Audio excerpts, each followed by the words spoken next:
시편 125편. 여호와를 의뢰하는 자는 시온산이 요동치 아니하고 영원히 있음 같도다. 성도들이 즐겨 부르는 찬송 중에 내 주여 뜻대로 행하시옵소서라는 찬송이 있습니다. 이 찬송을 지은 분은 벤자민 슈몰크라는 독일 목사님이셨습니다.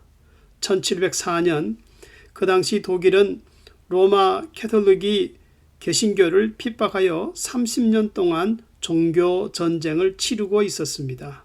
그리고 캐톨릭이 세력을 잡았습니다. 그 전쟁으로 독일은 폐허가 되었고 흑사병이 돌아서 인구 1600만 명 중에서 1000만 명이 죽고 600만 명만 남게 되었습니다. 이런 와중에 슈몰크 목사님과 사모님은 병든 교인들을 신방하고 돌아왔을 때에 끔찍한 일을 목격하였습니다. 교회와 자신의 집이 불타버리고 잿더미 속에서 두 아들이 서로 껴안고 죽어 있는 것을 발견하였습니다.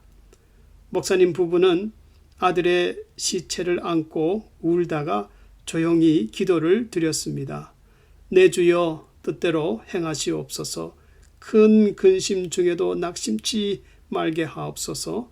주님도 때로는 울기도 하셨지요. 날 주장하셔서 뜻대로 하소서.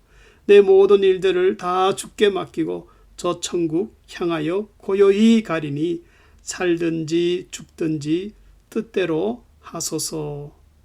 자신에게 닥친 큰 환난을 말로 표현할 수 없었지만은 하나님을 신뢰하는 그 마음은 조금도 흔들림이 없었습니다. 오히려 그 충격이 신앙을 더욱 견고케 하여 찬송이 되었고 오늘날 많은 성도들의 찬송이 되었습니다. 본 시편은 하나님을 의지하는 자가 악인들로부터 안전하게 보호를 받을 것이라고 선포하고 있습니다. 그러므로 시편 1편과 같이 악인들은 심판에, 의인들은 주의 은혜 아래 평강을 얻는다는 것입니다. 시편의 성도는 하나님을 신뢰하는 것이 시온산이 요동치 않고 영원히 있음과 같다고 말씀합니다. 여기서 시온산은 구약시대의 시온산과 오늘날 말하는 시온산의 위치가 다르기 때문에 예루살렘을 둘러싼 산들 중에서 어느 산을 가리키는지 정확히 알 수는 없습니다. 그러나 성경에 나타난 시온산은 법궤가 있었던 다윗의 성읍을 말하기도 하고 성전을 말하기도 하며 그리고 예루살렘을 상징하기도 하였습니다. 그러나 중요한 사실은 시온산은 하나님이 임재하시는 거룩한 곳입니다. 그래서 비록 시온산이 난공불락 같은 그런 성은 아니었지만은 흔들림이 없는 견고함을 의미할 때 시온산은 종종 상징적인 장소로 비유되었습니다. 이처럼 하나님이 임재하시는 시온에 대한 영적인 진리는 신약의 교회와 모든 성도들에게 적용이 되었습니다. 첫째로 성도들이 외부로부터 예기치 않은 어떤 일들, 환난이나 질병이나 사망이라는 불행이 닥쳐도 성도들은 하나님의 변함없는 사랑과 약속, 나는 너의 하나님이요 너는 나의 백성이라는 이 언약 관계 속에서 항상 그 은혜가 변함이 없고 영원하다는 것입니다. 그 이유는 2절에서 가깝고 먼 많은 산들이 예루살렘을 겹겹이 둘러싸고 있다고 말씀하듯이 하나님도 교회와 성도들을 겹겹이 보호하시고 지키시기 때문입니다. 사도 바울도 감옥에 있는 동안 빌립보 교회에 편지할 때 이렇게 말씀하였습니다. 아무것도 염려하지 말고 오직 모든 일에 기도와 간구로 너희 구할 것을 감사함으로 하나님께 아뢰라.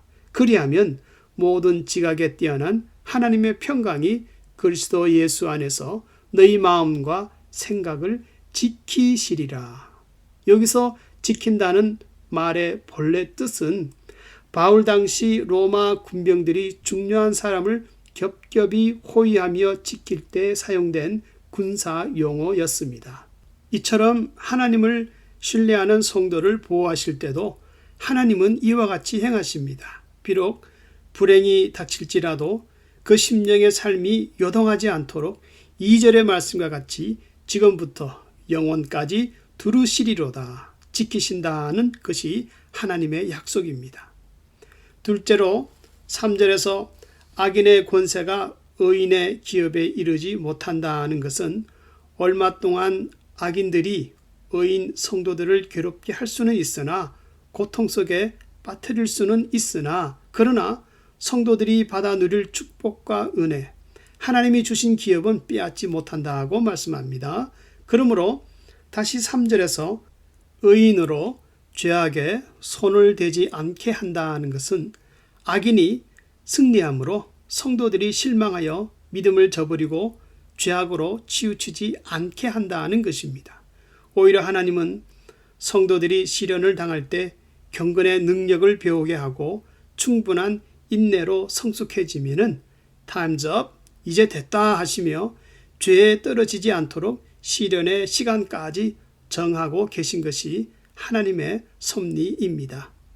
하나님은 진실한 성도들에게 꼭 선을 베푸십니다. 그러나 자신의 굽은 길로 치우쳐 마음이 구부러지고 말씀에서 떠난 자는 죄악을 짓는 자와 같이 취급하신다고 4절과 5절에서 말씀합니다. 여기서 죄악이라는 그 본래의 뜻은 헛되이 노력한다는 뜻입니다. 즉 이것은 죄악의 허무한 속성을 말하는 것인데 모든 죄악의 결과는 항상 실패로 끝난다는 것입니다. 반대로 하나님을 의지하는 자는 시온산이 요동치 않음과 같이 그 소망이 영원하다고 말씀합니다. 성도님들은 가끔 내 뜻대로 되지 않는다고 죄악으로 치우치지 않습니까? 여호와를 의뢰하는 자는 시온산이 요동치 아니하고 영원히 있음 같도다. 하루하루 말씀 속에서 깨달으며 기도하는 가운데 은혜가 물밀듯이 밀려오고 그리고 생겨나는 믿음의 힘으로 성숙해져 가는 것이 성도들의 삶의 능력이요 또한 복음적인 삶입니다. 무슨 일을 만나든지 하나님을 의지함으로 요동치 않고 보호받는 삶, 주님과 함께 호흡하는 삶을 살 수 있기를 주의 이름으로 축원합니다.